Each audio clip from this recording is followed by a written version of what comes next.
بسم الله الرحمن الرحيم.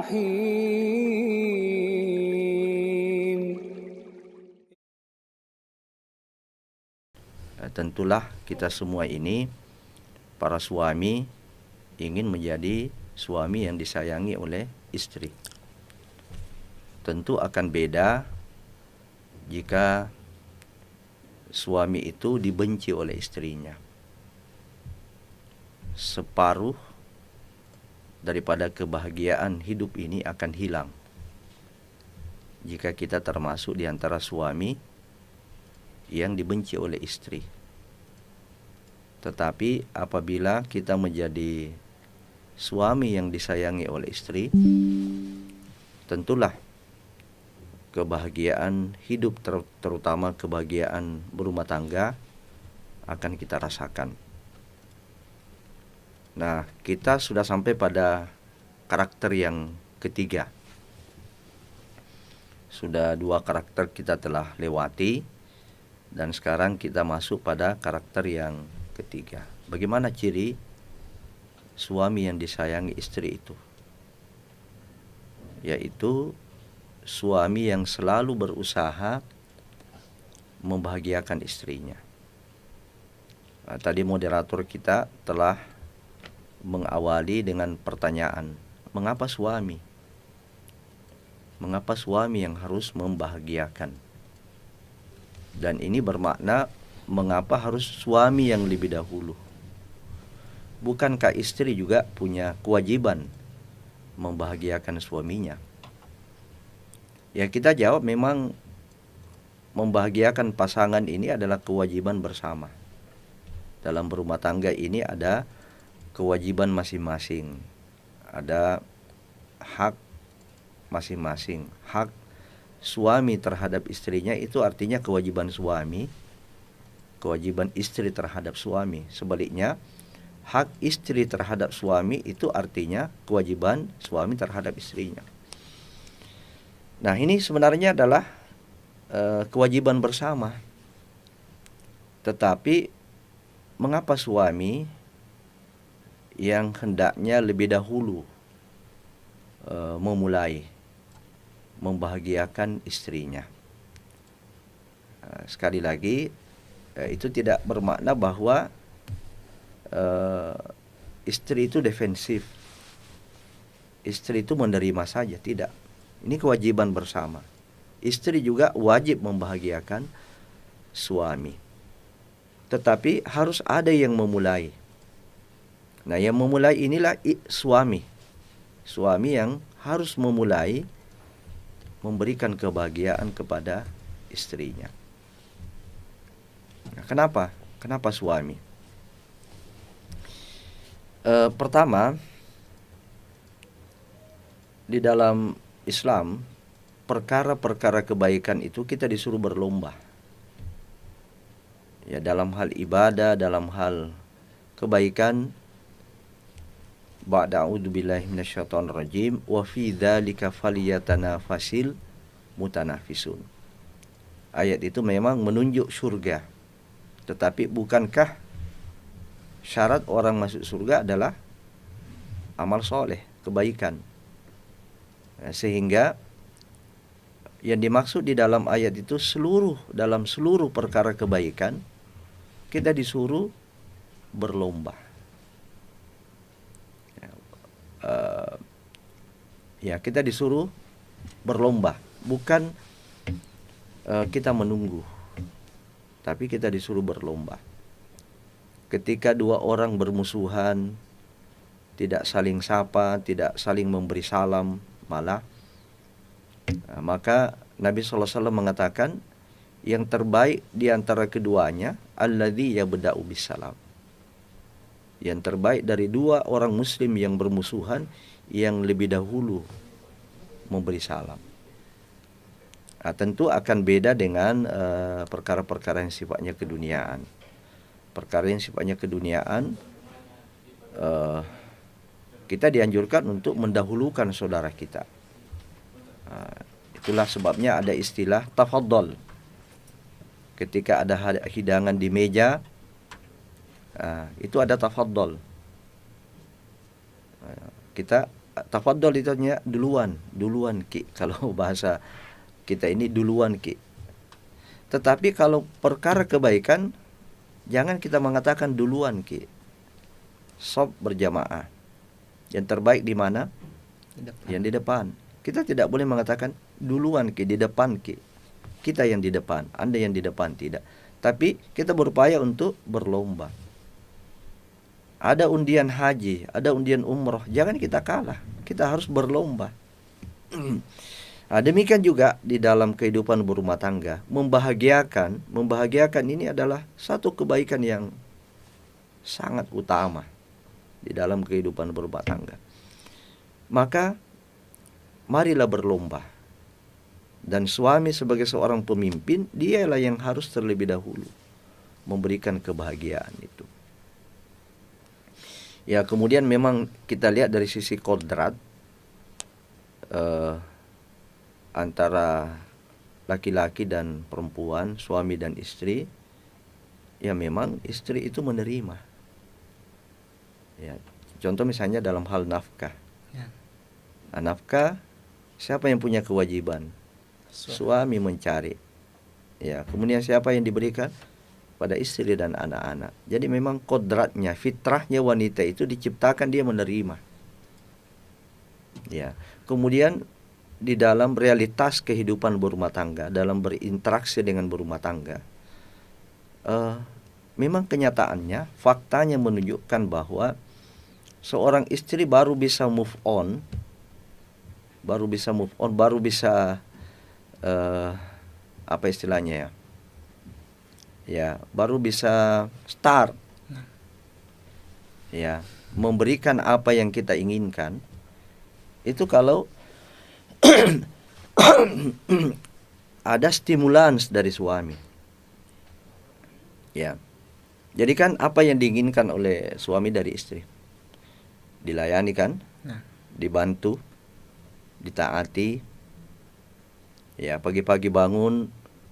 Kan terbalik itu kalau suami yang melayani istri. Suami yang siapkan teh, kopi, kue, suami yang masakkan sarapan pagi, kan terbalik itu ya. Ya, artinya bukan berarti tidak boleh. Ada kondisi-kondisi tertentu ya suami yang harus begitu. Dalam keadaan istri sakit, ya, udzur, ya suamilah yang mungkin terbalik. Suamilah yang harus melayani istri. Tapi umumnya dalam kehidupan berumah tangga, istri itu yang melayani suami. Nah, suami ya taunya memang bangun, mandi, ya, siapkan perlengkapan untuk ke tempat tugas. Nah, istri apa? Istri menyiapkan kita sarapan. Apakah sarapannya berupa makanan berat atau snack, makanan-makanan ringan, ya istri. Tapi kadang-kadang suami tidak mendapatkan itu. Ya, kadang-kadang suami kan, kok ini sudah bolak-balik, ini sudah keluar dari kamar mandi, sudah lengkap pakaian, kok belum ada teh, belum ada kopi, kesayangan belum ada terhidang di meja, kayak sepi-sepi saja itu di meja, yang ada air putih. Itu juga kalau ada air putih. Nah, kenapa bisa seperti itu? Istri tidak move on. Kenapa tidak move on? Suami tidak memberikan stimulans. Apa itu? Tidak memberikan kebahagiaan. Ya, tidak memberikan kebahagiaan. Jadi kuncinya untuk kasih move on itu istri, berikan dia kebahagiaan. Ya. Ya, bukan hanya kebahagiaan, ketaatan. Sampai kepada ketaatan. Ketundukan, istri akan tunduk kepada suaminya, ya, kalau suaminya itu membahagiakan dirinya. Istri akan taat pada suaminya kalau suaminya itu membahagiakan dirinya. Istri akan dengan rela, dengan kasih sayang, dengan keikhlasan akan melayani suaminya kalau suaminya membahagiakan dirinya. Ya. Jadi semua yang kita sebut ini bukan berarti kalau suami tidak membahagiakan, dia tidak kadang-kadang melayani tapi tidak sepenuh hati. Ya. Kadang-kadang taat tapi itu ketaatan karena ketakutan. Beda kan? ketaatan karena kesadaran, karena cinta, karena kasih sayang, itu dengan ketaatan karena dia takut. Kenapa? Karena suaminya besar badannya, ya, kemudian dia di ilmu bela diri sudah Sudah tingkat ya tinggi. sudah tingkat tinggi, ya, satu kali aja diputar sudah bisa patah dia punya leher. Itu ketakutan, taat karena takut, melayani karena takut, ya, bukan melayani karena pelayanan yang lahir dari hati. Itu, ya, karena itu bahagiakanlah wahai suami, bahagiakanlah istrimu. Istrimu akan memberikan apa saja yang kau minta. Ya, itu. Terus kalau tadi kan suami menyayangi istrinya adalah dengan cara membahagiakan. Nah, apakah membahagiakan istri itu Ustaz cukup dengan materi saja atau adakah unsur-unsur lain juga? Iya. Bagus sekali pertanyaannya ini. Apakah suami membahagiakan istri dengan materi? Materi tidak dipungkiri, dia menjadi sarana, ya, menjadi wasilah untuk membahagiakan istri kita.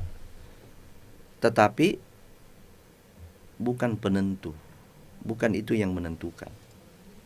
Ya, bukan materi yang menentukan. Kalau materi yang menentukan, kebahagiaan istri, maka suami yang miskin tidak bisa membahagiakan istrinya. Gitu kan? Nah, ya, kalau materi berarti setiap suami yang kaya, ya, kemudian memberikan hartanya kepada istrinya, memberikan kebutuhan apa yang diinginkan oleh istrinya, itu yang menjadi penentu kebahagiaan, maka kebahagiaan itu sudah diborong oleh suami-suami yang kaya, ya, dan bukan merupakan bagian daripada suami yang miskin. Tapi kenyataannya tidak. Nabi SAW hidup di sebuah rumah yang ukuran rumahnya itu tidak lebih dari RSSS ukuran sekarang.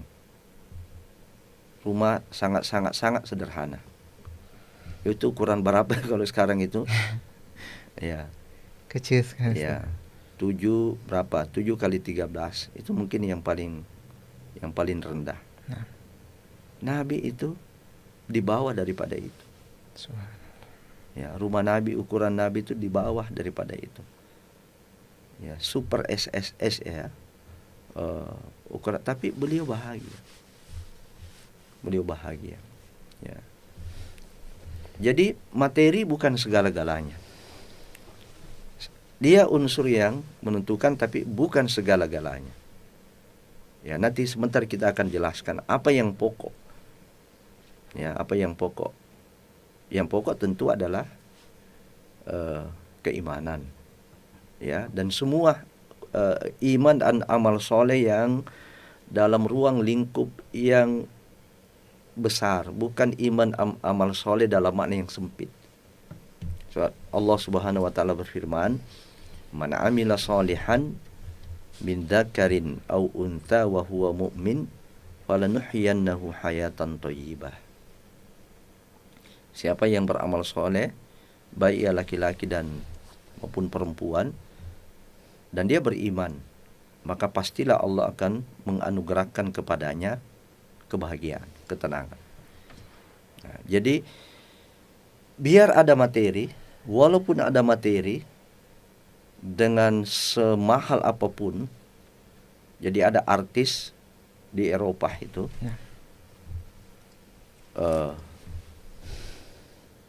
harga rumahnya sampai 500 jutaan.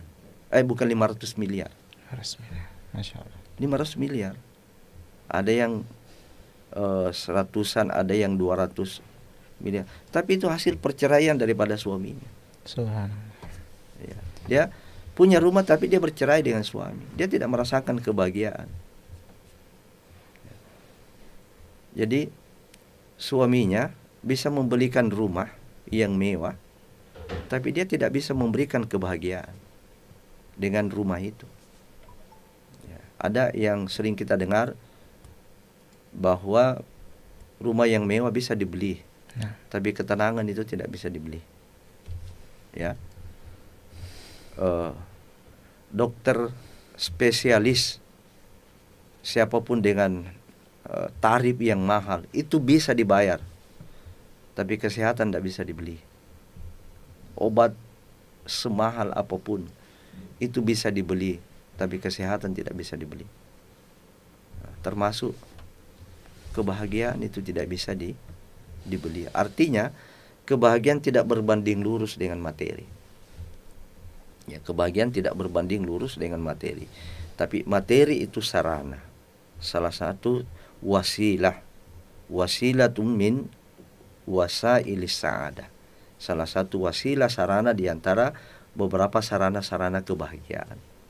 Yang pokok yang utama itu adalah keluarga itu dibangun di atas agama dan akhlak. Itu. Kalau ini tidak ada, jangan Anda yakin. Jangan Anda terlalu percaya diri untuk bahagia. Ya, kalau mungkin juga itu kebahagiaan di dunia, tapi di akhirat bermasalah. Atau kebahagiaan di dunia kita lihat, kita terkecoh lagi karena kebahagiaan itu kan tidak dilihat sebenarnya. Kebahagiaan itu dirasakan. Ya, Anda mungkin melihat pasangan-pasangan selebritis, dia bisa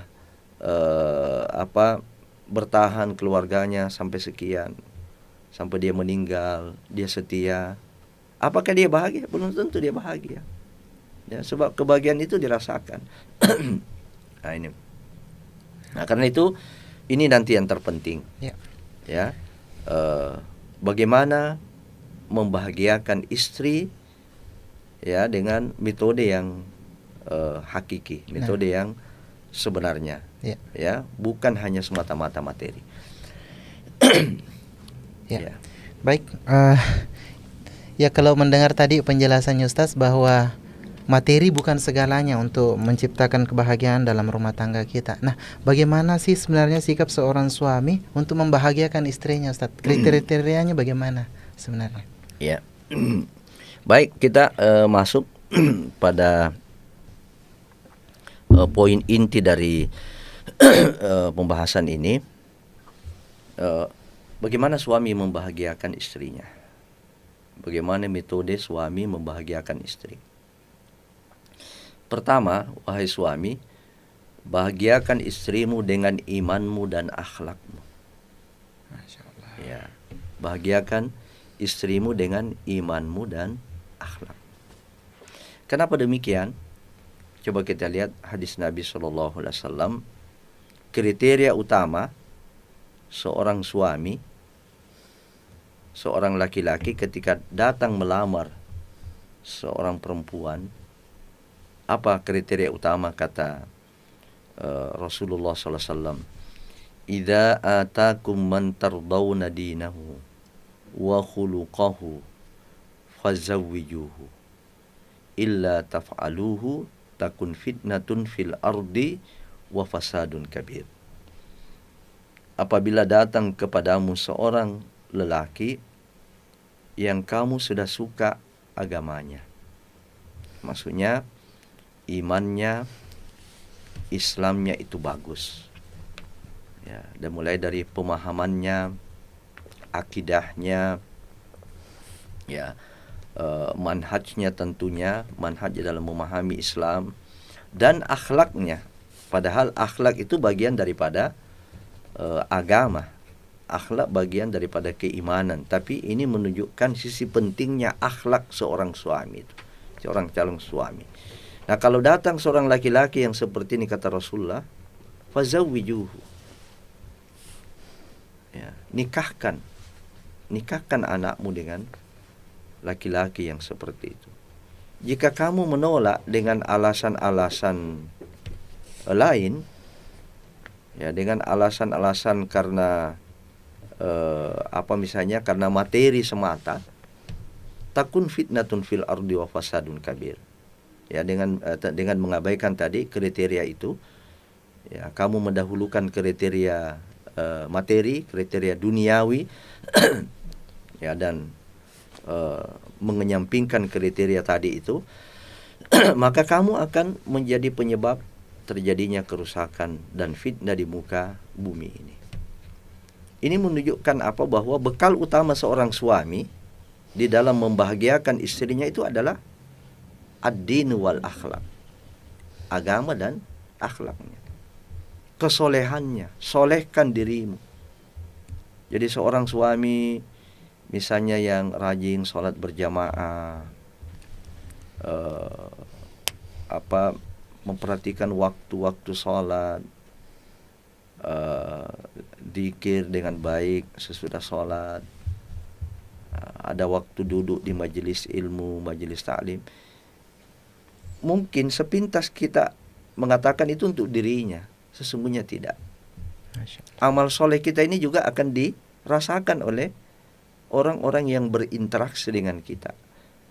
Ya. Kesolehan yang hakiki itu bukan solihun li nafsi, bukan hanya soleh itu dinikmati untuk dirinya sendiri, tapi kesolehannya juga dinikmati oleh orang lain. Nah, inilah buah daripada din, buah daripada iman ini akhlak. Dengan akhlak ini, akhlakul karimah, inilah yang menyebabkan kesolehannya, kebaikannya orang ini dinikmati oleh orang lain. Dan siapa yang paling berhak menikmati dari orang selain dia? Istrinya kan? Ya, oke, orang tuanya. Tapi siapa yang paling dekat dengan dia? Ketika seseorang telah menikah, yang paling dekat dengan dirinya kan istrinya. Nah, apakah dia akan tinggal terus dengan orang tuanya? Tidak. Istri juga tidak akan tinggal terus dengan orang tua.